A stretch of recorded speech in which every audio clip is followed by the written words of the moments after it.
నమస్తే welcome to Disha TV ప్రస్తుతం నేనైతే జేఎన్టీయూలో అయితే ఉన్నాను ఇక్కడ మనతో పాటు కొంతమంది స్టూడెంట్స్ అయితే ఉన్నారు అండ్ వారితో ఫస్ట్ అయితే మాట్లాడదాం వాళ్ళ సమస్యలు ఏంటి అదని సో చెప్పండి అన్న అసలు ఇప్పుడు ప్రెజెంట్ అయితే మనం చూస్తూ ఉన్నాం అన్నమాట కాంగ్రెస్ గవర్నమెంట్లో అన్ని నిరుద్యోగులకు అంటూ కొత్త నోటిఫికేషన్స్ అయితే రిలీజ్ చేస్తున్నారు సో వాటి మీద మీరు ఎలా అనుకుంటారు మీ ఒపీనియన్ ఏంటి ఈరోజు నిరుద్యోగులు ఎవరైతే ఉన్నారో నిరుద్యోగుల ఆశలతోని నిరుద్యోగులు ఈరోజు కాంగ్రెస్ ప్రభుత్వానికి అధికారం ఇచ్చిళ్ళు ఈరోజు ఇదే యనమల రేవంత్ రెడ్డి గారు గతంలో ఇచ్చిన నోటిఫికేషన్లకు ఆఫర్ లెటర్లు ఇచ్చుకుంటూ ఈరోజు నిరుద్యోగులకు ఒకటే బహిరంగంగా చెప్తా ఉన్నారు ఆ 4 ఉద్యోగాలు మీరు తీసేసిలో అందుకే మీకు ఉద్యోగ నియామక పత్రాలు ఇస్తున్నామని చెప్పేసి గర్వంగా చెప్తా ఉన్నారు కానీ ఈరోజు యనమల రేవంత్ రెడ్డి గారు కాంగ్రెస్ ప్రభుత్వ తీరు కూడా ఈరోజు తూతు మంత్రంగానే ఉంది గతంలో ఇదే యనమల రేవంత్ రెడ్డి గారు ప్రతిపక్షంలో ఉన్నప్పుడు ట్విట్టర్ వేదికగా టీచర్ పోస్టులే 20,000 30,000 ఖాళీ ఉన్నాయని చెప్పేసి చెప్తా ఉన్నారు ఈరోజు ఒక విద్యార్థి సంఘంగా మేము చెప్తా ఉన్నాము ఈరోజు డిఈఓ పోస్టులు ఖాళీ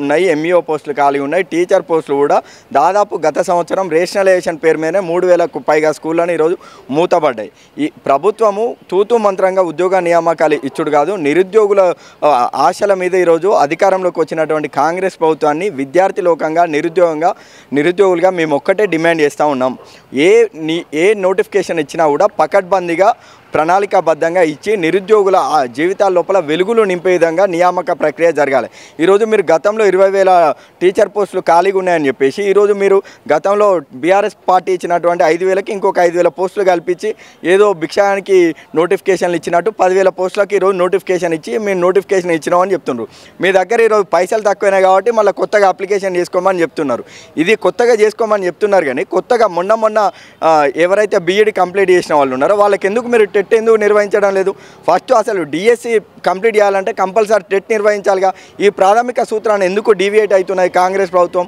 అంటే ఈరోజు మళ్ళీ టెట్ నిర్వహించకుండా ఈరోజు డిఎస్సి నిర్వహించి మళ్ళీ ఏదో నిరుద్యోగి పేరు మీద కోర్టుకి ఎవడో కోర్టును అభ్యర్థిస్తే మళ్ళీ ఈ నోటిఫికేషన్ని ఆపేసి ఈరోజు కేవలం గవర్నమెంట్ అప్లికేషన్లు కలెక్ట్ చేసి అప్లికేషన్ల పేరు మీద పైసలు వసూలు చేసుకునే కార్యక్రమంగా ఈరోజు డిఎస్సి ఇని నిరుద్యోగులందరూ కూడా ఇప్పుడు వచ్చిన డిఎస్సి నోటిఫికేషన్ కేవలం ప్రభుత్వం అప్లికేషన్ పేరు మీద పైసలు వసూలు చేసే కార్యక్రమంగా చూస్తూ ఉంది ప్రభుత్వానికి నిజంగా యనమల రేవంత్ రెడ్డి గారి కాంగ్రెస్ ప్రభుత్వానికి చిత్తశుద్ధి ఉంటే వెంటనే టెట్ నిర్వహించి టెట్కు నోటిఫికేషన్ వేసి పకడ్బందీగా డిఎస్సి నిర్వహించి నిరుద్యోగుల జీవితాల లోపల ఆశలు చిగురించేలాగా ప్రణాళికలు చేయాలి కానీ తూతు మంత్రంగా ఏదో ఓడదాటేదాకా మల్లన్న అనే ఒక సామెతను మళ్ళా పునరావృతం చేసే విధంగా ఎవరు కోర్టును అప్రోచ్ కాకుండా నియామక ప్రక్రియ పటిష్టంగా పకడ్బందీగా చేయాలని చెప్పేసి నిరుద్యోగులుగా మేము భావిస్తూ ఉన్నాం ఓకే అండి ఇంకా ఇక్కడ మీ కాలేజ్లో ఏమైనా ప్రాబ్లమ్స్ ఉన్నాయా ఇక్కడ ఇదంతా కూడా ఒక నవయువ ఇంజనీర్లను అందించేటువంటి సాంకేతిక విశ్వవిద్యాలయం ఇది జవహర్లాల్ నెహ్రూ టెక్నాలజికల్ యూనివర్సిటీ రాష్ట్రం లోపల దేశం లోపల ప్రముఖమైన సాంకేతిక విశ్వవిద్యాలయం ఇక్కడ సమస్యలు అంటే ఇక్కడ మేజర్గా అందరు కూడా గ్రామీణ ప్రాంతాల నుంచి వచ్చేటువంటి టాలెంటెడ్ ఇంజనీరింగ్ విద్యార్థులు ఉంటారు వీళ్ళకు ప్రభుత్వం దాదాపు రెండు విద్యా సంవత్సరాల నుంచి దాదాపు 2,500 కోట్లు ఎవ్రీ విద్యా సంవత్సరానికి ఎవ్రీ అకాడమిక్ ఇయర్కి 2,500 కోట్ల ఫీ రియంబర్స్మెంట్ బకాయిలు ఉన్నాయి దాదాపు ఇప్పుడు చూస్తే 2 సంవత్సరాల క్రింద బీటెక్ అయిపోయిన విద్యార్థికి కూడా ఇప్పటికి కూడా ఫీ రియంబర్స్మెంట్ అమౌంట్ ఏదైతే ఇక్కడ చదువుకున్న విద్యార్థికి రావాల్సిన 10,000 రూపాయలు ఉన్నాయో ఆ 10,000 రూపాయలు కూడా ఇంకా ప్రభుత్వం నుంచి వెళ్ళి విడుదల కాలేదు ఈ రకంగా ఎన్నో రకాల సమస్యలు ఉన్నాయి ఈరోజు కాబట్టి ఒక విద్యార్థి లోకంగా మేము ఒక్కటే చెప్తా ఉన్నాం గతంలో ప్రతిపక్షంలో ఉన్నప్పుడు ఏ రకంగా రేవంత్ రెడ్డి గారు అగ్రెసివ్గా విద్యార్థులకు నిరుద్యోగుల పక్షాన ఏ రకంగా స్టేట్మెంట్లు ఇచ్చిలో ప్రభుత్వంలోకి వచ్చినాక కూడా అదే రకమైన చర్యలు ఉండాలి ఈరోజు ఫీ రియంబర్స్మెంట్ అమౌంట్ ఏదైతే ఉందో విద్యా సంవత్సరం ప్రారంభం లోపలనే అవి విడుదల చేయాలని చెప్పేసి విద్యార్థి లోకంగా మేము భావిస్తూ ఉన్నాం అదేవిధంగా ఈరోజు మెస్సు ఛార్జీలు కావచ్చు లేకపోతే అనేక 10 రకాల జేఎన్టీయూలు వచ్చినాయి ఆ జేఎన్టీయూలకు ఈరోజు ఖాళీగా ఉన్న ఉపాధ్యాయ పోస్టుల వల్ల అక్కడున్న జాయిన్ అయినటువంటి విద్యార్థులకు ఈరోజు నాణ్యమైన బోధన అందట్లేదు కాబట్టి వెంటనే యూనివర్సిటీ లోపల కూడా టీచింగ్ పోస్టులు ఏవైతే ఉన్నాయో ఖాళీగా ఉన్నటువంటి ఉపాధ్యాయేతర పోస్టులు ఏవైతే ఉన్నాయో వాటిని భర్తీ చేసే విధంగా యూనివర్సిటీల ప్రక్షాళనకు కూడా వెంటనే నోటిఫికేషన్ వేయాలి అదేవిధంగా ఇక్కడ యూనివర్సిటీ లోపల కొంత ఇన్ని రోజులు ప్రతిపక్షంలో ఉండి ఇప్పుడే అధికారంలోకి వచ్చినటువంటి కాంగ్రెస్ ప్రభుత్వం పేరు చెప్పుకొని వివిధ రకాల ఆందోళనలు వివిధ రకాల డిస్టర్బెన్స్ చేసే ప్రక్రియలు కూడా విశ్వవిద్యాలయాల వేదికగా స్టార్ట్ అయినాయి. అటువంటి వాటి విషయంలో కూడా రేవంత్ రెడ్డి గారి ప్రభుత్వం సమాయత్తంగా ఉండాలి. వెంటనే అటువంటి అంటే కాంగ్రెస్ ప్రభుత్వం పేరు చెప్పి విశ్వవిద్యాలయం లోపల అలజడులు సృష్టించే ప్రయత్నం చేసే వారి పట్ల కూడా కఠిన చర్యలు తీసుకోవాలని చెప్పేసి విద్యార్థి లోకంగా మేము డిమాండ్ చేస్తూ ఉన్నాం.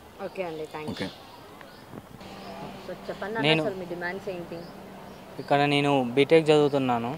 మాకు మెస్ ఛార్జీలు అనేవి గత ప్రభుత్వం 1500 నెలకు అని చెప్పున వేస్తుండేవారు.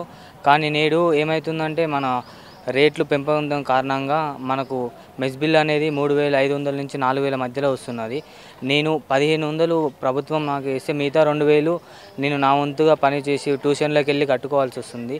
కానీ మాకు ఆ ట్యూషన్ వెళ్ళే సమయము మాకు ప్రభుత్వం 1500 నుంచి 3000కు పెంచితే మేము ఆ ట్యూషన్ చెప్పే సమయంలో చదువుకొని ఇంకా దేశాభివృద్ధికి ఎంతో తోడ్పడతామని ఆశిస్తున్నాము. ఇందువలన మేము ప్రభుత్వాన్ని డిమాండ్ చేసేది ఏంటంటే మాకు ఉన్న 1500 కాస్త 3000గా చేయాలని కోరుకుంటున్నాం. స్కాలర్షిప్స్ కానీ లేకపోతే ఫీజు రీయింబర్స్మెంట్ కానీ ఎలా ఉంది మరి? ఇప్పుడు గతంలో చూసుకున్నట్టయితే మనకు 3 సంవత్సరాల నుంచి అయితే స్కాలర్షిప్ ఎటువంటివి పడట్లేదు, మన ఫీజు రీయింబర్స్మెంట్ రాలేదు. ఇప్పుడు మాకు బీటెక్ అయిపోయిన విద్యార్థులు మామూలుగా సర్టిఫికేట్లు తీసుకోవాలన్నా ఏం తీసుకోవాలన్నా ఇక్కడ ఫీజు అడుగుతున్నారు, కాకుంటే గవర్నమెంట్ నుంచి రావట్లేదు. దీనివలన విద్యార్థులకు ఇబ్బంది అవుతుంది. జనరల్గా మీ సీనియర్స్ అయినా కానీ ఇప్పుడు ఫీజు రీయింబర్స్మెంట్ అయితే కావట్లేదు అన్నారు కదా. అవును. మరి వాళ్ళ సర్టిఫికేట్స్ తీసుకున్నారా లేదా మరి? వాళ్ళు వాళ్ళ సొంత డబ్బు పెట్టి సర్టిఫికేట్లు తీసుకోవాల్సి వస్తుంది.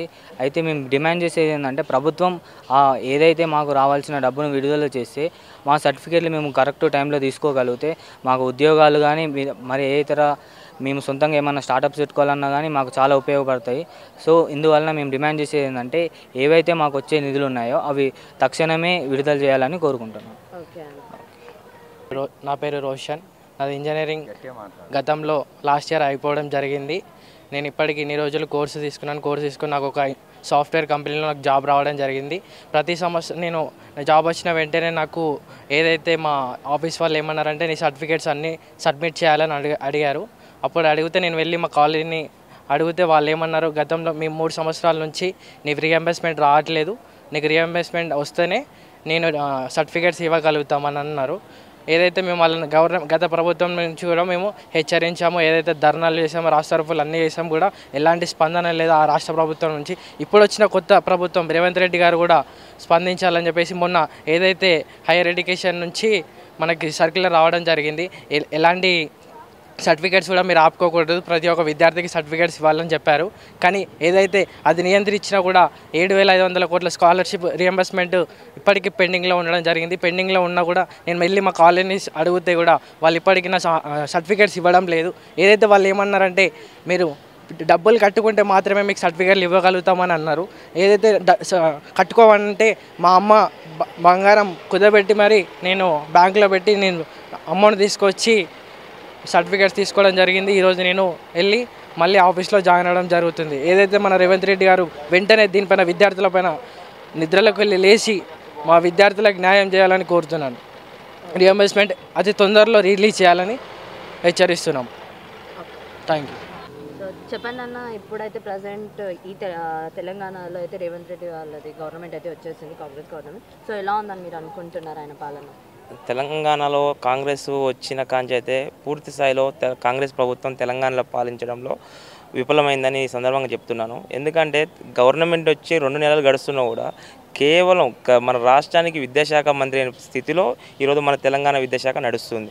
ఈరోజు నిన్నగాక మొన్న చూసుకున్నట్టయితే డిఎస్సి నోటిఫికేషన్ ఇవ్వడం జరిగింది. ఇదే రేవంత్ రెడ్డి తెలంగాణ ప్రతిపక్ష నేతగా ఉన్నప్పుడు, కేసీఆర్ ముఖ్యమంత్రి ఉన్నప్పుడు 21 ఖాళీలు డిఎస్సిలో ఉన్నాయని చెప్పారు. ఆ రోజు కేసీఆర్ గారు 5000 పోస్టులకి నోటిఫికేషన్ ఇచ్చిన రోజు. ఇదే రేవంత్ రెడ్డి ఈరోజు ఆ 5000కి ఇంకొక 6000 కలిపి ఈరోజు డిఎస్సి నోటిఫికేషన్ ఇవ్వడం జరిగింది. అంటే ఇది కేవలం ఒక నిరుద్యోగుల్ని నీళ్ళల్లో ముంచడం తప్ప ఇంకొక చర్య కాదు. ఎందుకంటే ఆ రోజు 21 ఖాళీలు అని చెప్పిన రేవంత్ రెడ్డి ఆ రోజు కేసీఆర్ గారు విధానసభ ఎలక్షన్స్ కోసం రాజకీయంగా వాడుకున్నాడు. ఏది డిఎస్సి నోటిఫికేషన్. ఈరోజు వచ్చే లోక్సభ ఎలక్షన్స్ కోసం కూడా రేవంత్ రెడ్డి ఈ యొక్క డిఎస్సి నోటిఫికేషన్ వాడుకోవాలని చూస్తున్నారు. ఇది ఎప్పటికీ తప్పుడు చర్య. కాబట్టి ఏదైతే 21,000 ఖాళీ ఉన్న పోస్టులని బరాబర్ నింపాల్సిందే. ఒకవేళ నింపినట్టు ఏమైనా ఉన్నాయా రేవంత్ రెడ్డి గారి సాక్ష్యాలు? రేవంత్ రెడ్డి గారు స్వయాన 21,000 ఖాళీలు అన్నారు. ఇప్పుడు 5 కేసీఆర్ కేసీఆర్ ఇచ్చిన 5,000కి ఇప్పుడు 6,000 కలిపి 11,000కి 11,060 సంబంధించిన దానికి నోటిఫికేషన్ ఇచ్చిండు. మిగతా ఖాళీలు కేసీఆర్ గారు తాత నింపలే కదా. ఇది ఏంటంటే కేసీఆర్ గారు నిరుద్యోగుల్ని ఏట్ల ముంచిండు, అదే నిరుద్యోగుల్ని ఈరోజు రేవంత్ రెడ్డి గారు సముద్రంలో ముంచాలని చూస్తున్నారు. కాబట్టి నిరుద్యోగుల్ని రాజకీయంకి వాడుకోవడం తప్ప, ఎలక్షన్లో ఒక స్టంట్లో భాగం తప్ప ఇది ఇంకోటి కాదు. కాబట్టి అసలు దీనికి ముందు టెట్ కండక్ట్ చేయాలి. టెట్ కండక్ట్ చేయకుండా ఇది రేవంత్ రెడ్డి గారు ఏ విధంగా డిఎస్సి కండక్ట్ చేస్తున్నారు అంటే నిరుద్యోగుల కాంచి డబ్బులు దోచుకోవడం తప్ప ఇంకోటి కాదని ఈ సందర్భంగా అఖిల భారతీయ విద్యార్థి పరిషత్ ఆరోపిస్తుంది.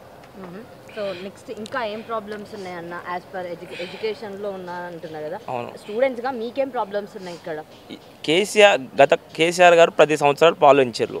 10 సంవత్సరాలు విద్యాన్ని భ్రష్టి పట్టించిన కేసీఆర్ రేవంత్ రెడ్డి వచ్చినాక మాకు పెండింగ్లో ఉన్న రియంబర్స్మెంట్ బకాయిలు ఇలాంటి విద్యాశాఖలో ఉన్న ప్రాబ్లమ్స్ అని మేము సాల్వ్ అయితే అనుకున్నాం. కాకపోతే ఇక్కడ రేవంత్ రెడ్డి వచ్చినాక కూడా కనీసం ఈయనకు 60 మంది ఎమ్మెల్యేలు గెలిచినాక కూడా కనీసం ఒక విద్యాశాఖ మంత్రి నియమించుకొని స్థానంలో కాంగ్రెస్ ప్రభుత్వం ఉందంటే విద్యని ఏ రకంగా వీళ్ళు ముందుకు తీసుకెళ్తారని మేము అనుకుంటున్నాం. కాబట్టి పెండింగ్లో ఉన్న రియంబర్స్మెంట్ బకాయిల్ని ఎమ్మటే విడుదల చేయాలని ఏబీవీపీ తెలియజేస్తుంది.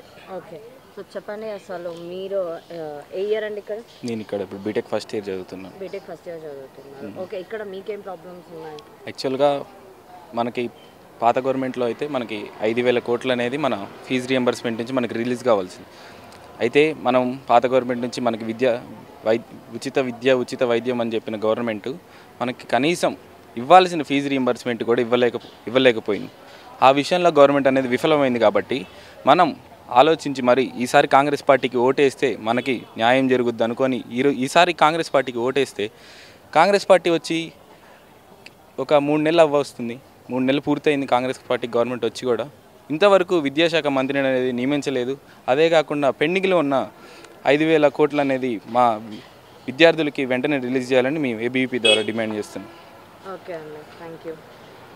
మనం ఏదైతే గత ప్రభుత్వం చూసుకున్నట్టయితే ప్రతి సంవత్సరం బడ్జెట్ రిలీజ్ చేస్తుంది. బడ్జెట్ రిలీజ్ చేసిన ప్రకారం మనకి డబ్బులు ఎంతో కేటాయించడం జరుగుతుంది. కానీ ప్రతి గవర్నమెంట్ కానీ విద్యార్థులపైన దృష్టి పెట్టడం లేదు. ఉదాహరణకు చూసుకున్నట్లయితే కేసీఆర్ గవర్నమెంట్ గత గవర్నమెంట్ బడ్జెట్ రిలీజ్ చేస్తుంది, కానీ విద్యార్థులపైన స్కాలర్షిప్ పైన ఎలాంటి రిలీజ్ చేయడం జరుగుతలేదు. ఇప్పుడు మన రేవంత్ రెడ్డి గవర్నమెంట్ చూస్తున్నట్లయితే కాంగ్రెస్ గవర్నమెంట్ బడ్జెట్ రిలీజ్ చేసింది మొన్న, కానీ ఇప్పటివరకు విద్యార్థుల్లో స్కాలర్షిప్ ఇంకా పడడం లేదు. విద్యార్థులు దీనికి ఎంతో బాధపడుతున్నారు. దీనికి గవర్నమెంట్ ఎలాంటి యాక్షన్ అయినా తీసుకొని విద్యార్థుల పట్ల దృష్టి పెట్టి ఒక ఎడ్యుకేషన్ మినిస్టర్ని డిమాండ్ చేస్తున్నాము. మరియు ఇంకా గవర్నమెంట్ అన్నింటిలో చూస్తుంది, కానీ విద్యను పక్కెట్టి మిగతా అన్నింటిలో చూసుకుంటుంది. దీన్ని మేము ఏబీవీ తరఫున రిక్వెస్ట్ చేస్తున్నాము. ఇంకా స్కాలర్షిప్ అనేది ఇంతవరకు ఒక విద్యార్థి కూడా పడడం లేదు. చూసినట్టయితే మనం పేపర్లో పత్రికల్లో చూసినట్టయితే బడ్జెట్ రిలీజ్ అవుతుంది, కానీ స్కాలర్షిప్ రియంబర్స్మెంట్ అస్సలేదు. పేద విద్యార్థులకు ఎంతో కష్టాల్లో ఉంటున్నారు. వాళ్ళకి ఫీజు కట్టుకోవడానికి కూడా చాలా ఇబ్బంది పడుతున్నారు. దీనికి ప్రభుత్వం దృష్టి పెట్టి పరిష్కరించాలని ఏబీవీపీ తరఫున మేము రిక్వెస్ట్ చేస్తూ అడుగుతున్నాము.